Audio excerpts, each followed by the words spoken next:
High বন্ধুরা, শুভ সন্ধে। আজকে সন্ধেবেলার একটু রান্না করে দেখাচ্ছি আপনাদেরকে। ব্লগে এটা সেটা করি, এটা সেটা দেখায়, কিন্তু ভালোভাবে না রান্নাটা দেখায় না। তা আজকের একটু ডিম সেদ্ধ করে ঝুরো ঝুরো করে গ্রেভি বানাবো। তো এটাকে আমি ডিমের গ্রেভি বলি। এই যে দেখুন না, পেঁয়াজগুলো এরকম কুচি কুচি নিয়েছি। 4টে পেঁয়াজ আছে জানেন, আমরা তো 4জন লোক, এই জন্য একটু বেশি করে করব।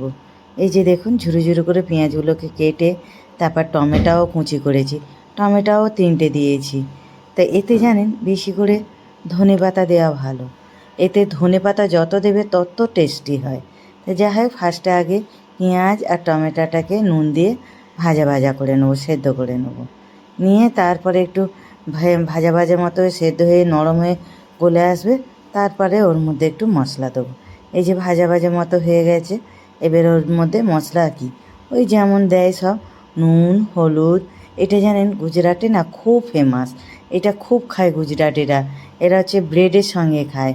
তা আমি আজকে ঘরে রুটি করেছি, নুন হলুদ দিলাম, আদা রসুনের পেস্ট, গরম মশলা দেবো না, অনেকে দেয়, আমি কিন্তু দিই না, গরম মশলা দিই না, আর নুন তো আগেই দেওয়া আছে বেশি করে।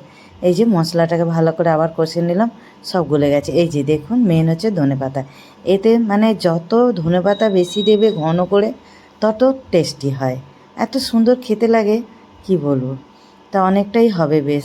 আর আমিও আর 9টা ডিম দিয়েই করব, কেননা গোটা গোটা ডিম না আর খেয়ে খেয়ে এরা বোর হয়ে গেছে। তা আজকে ভাবলাম ঠিক আছে, একটু গ্রেভি করে দিয়ে এই যে ডিমটা সেদ্ধ করে এরকম ঝুরো ঝুরো করে নেবো।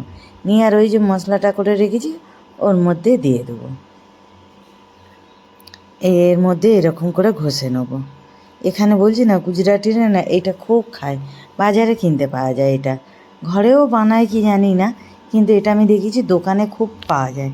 এই যে দেখুন, গ্রেভি দেওয়া হয়ে গেছে, এই গ্রেভি হয়ে গেছে। এবার ওই ডিমের ঝুড়োগুলো ওর মধ্যে দিয়ে নেড়ে বেশিক্ষণ মানে রাখবো না, একদম এরকম শুকনো শুকনোই থাকবে। এই নেড়ে ঘেঁটে আর নামে নেবো, ব্যাস রেডি। আমার মোটামুটি তরকারি রেডি হয়ে এসছে। এই যে একটুখানি বেশ আর একটুখানি গরম করে নিলাম, ব্যাস এবার একটু খেতে দিয়ে দেবো। তা যে কেমন বানালাম একটু আপনারা কমেন্ট করে বলবেন। শুভরাত্রি, টাটা, বাই।